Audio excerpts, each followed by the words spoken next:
Assalamualaikum dan salam sejahtera. Saya Hafiz Omar. Hari ini hari Jumaat 19 Disember dan kita akan meneliti carta Euro serta Pound British bagi mengenal pasti potensi hala tuju pasaran. Euro meningkat sedikit semalam. Namun reaksinya terhadap mesyuarat Bank Pusat Eropah agak terhad. Seperti yang dijangka, ECB mengekalkan kadar faedah tidak berubah untuk mesyuarat keempat berturut-turut dengan kadar deposit kekal pada 2%. Penggubal dasar menyatakan bahawa inflasi masih hampir kepada sasaran manakala zon euro terus berdepan risiko geopolitik dan ketidaktentuan global. Beberapa pegawai ECB memberi isyarat bahawa kitaran penurunan kadar faedah berkemungkinan telah berakhir sambil menegaskan bahawa keputusan dasar seterusnya akan bergantung kepada data yang diterima serta cabaran ekonomi yang dijangka pada tahun hadapan. Unjuran terkini menunjukkan pemulihan zon euro yang sedikit lebih pantas dengan inflasi dijangka kembali ke paras 2% menjelang tahun 2028. Walau bagaimanapun, reaksi euro kekal sederhana kerana perhatian pasaran lebih tertumpu kepada data inflasi Amerika Syarikat. Pada masa yang sama, Pound British turut mengukuh disokong oleh keputusan Bank of England untuk menurunkan kadar faedah sambil memberi isyarat sikap lebih berhati-hati terhadap kadar dan skala pelonggaran seterusnya. Ini menunjukkan BOE mungkin memperlahankan atau menghentikan sementara kitaran penurunan kadar faedah tahun depan dengan pendekatan berasaskan data memandangkan inflasi masih menjadi kebimbangan utama. Namun begitu, prospek pertumbuhan United Kingdom kekal lemah seperti yang ditunjukkan oleh data KDNK terkini. Sterling turut mendapat manfaat daripada data inflasi Amerika Syarikat yang lebih lembut. Harga pengguna Amerika Syarikat meningkat hanya 0.2% bulan ke bulan pada November, manakala inflasi tahunan menurun kepada 2.7% daripada 3%. Inflasi teras juga menunjukkan kelembapan ketara kekal mendata secara bulanan dan menurun daripada 3% kepada 2.6% secara tahunan. Keseluruhan data ini mengukuhkan alasan untuk Rizab Persekutuan meneruskan kitaran penurunan kadar faedah.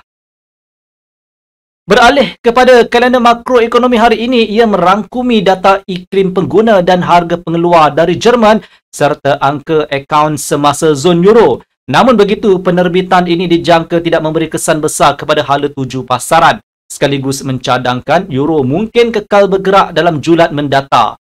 Di United Kingdom, data jualan runcit bagi bulan November akan diterbitkan dengan ramalan menunjukkan peningkatan 0.5% bulan ke bulan. Bacaan yang lebih kukuh daripada jangkaan boleh menyokong pound dan membolehkan momentum kenaikannya berlanjutan. Pedagang juga mungkin memberi perhatian kepada tinjauan perdagangan pengedaran oleh Confederation of British Industry. Di Amerika Syarikat pula, tumpuan akan diberikan kepada jualan rumah sedia ada, sentimen pengguna dan jangkaan inflasi dengan yang terakhir berkemungkinan menjadi fokus utama. Data yang positif boleh menyokong dolar Amerika Syarikat sekaligus memberi tekanan semula kepada euro dan pound British. Dari sudut analisis teknikal, carta euro US dollar menunjukkan ruang untuk pembetulan jangka pendek pada euro. Tekanan penjualan dijangka muncul di sekitar paras 1.1729. Pulse breakout pada paras ini akan menghasilkan isyarat penjualan dan menolak euro ke arah 1.1706. Penembusan di bawah paras ini boleh membuka laluan ke 1.1684 dengan potensi penurunan lanjut ke arah 1.1649. Pada paras ini, pembelian semula ketika lantunan wajar dipertimbangkan dengan sasaran pergerakan sekitar 25 sehingga 30 pips. Pembelian di 1.1706 dan 1.1684 hanya relevan sekiranya berlaku false breakout. Jika tekanan penjualan di sekitar 1.1729 kekal terhad, euro berkemungkinan meneruskan pergerakan mendata.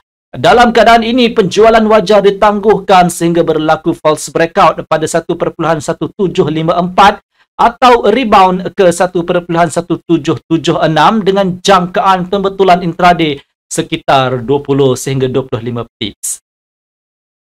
Bagi pound British pula masih terdapat ruang untuk kenaikan selanjutnya, namun senario paling berkemungkinan adalah pergerakan mendata yang berterusan. False breakout pada paras sokongan 1.3370 yang berpotensi didorong oleh data jualan runcit United Kingdom yang lebih kukuh daripada jangkaan akan menghasilkan isyarat pembelian dan boleh mengangkat sterling ke arah 1.3402 dengan potensi kenaikan lanjut ke 1.3426. Pada paras ini, penjualan ketika lantunan wajar dipertimbangkan dengan sasaran pembetulan sekitar 25 sehingga 30 pips. Penjualan di sekitar 1.3402 hanya sesuai sekiranya berlaku false breakout. Isyarat penjualan juga akan muncul sekiranya harga menembusi dan kekal di bawah 1.3370. Sasaran awal adalah 1.3341 dengan potensi penurunan lanjut ke arah 1.3312. Pada paras ini, pembelian semula ketika lantunan boleh dipertimbangkan dengan sasaran pemulihan sekitar 25 sehingga 30 pips. Pembelian di 1.3341 dan 1.3370 hanya sesuai sekiranya berlaku false breakout. Sekian video analisis dari saya Hafiz Omar dan semoga berjumpa lagi.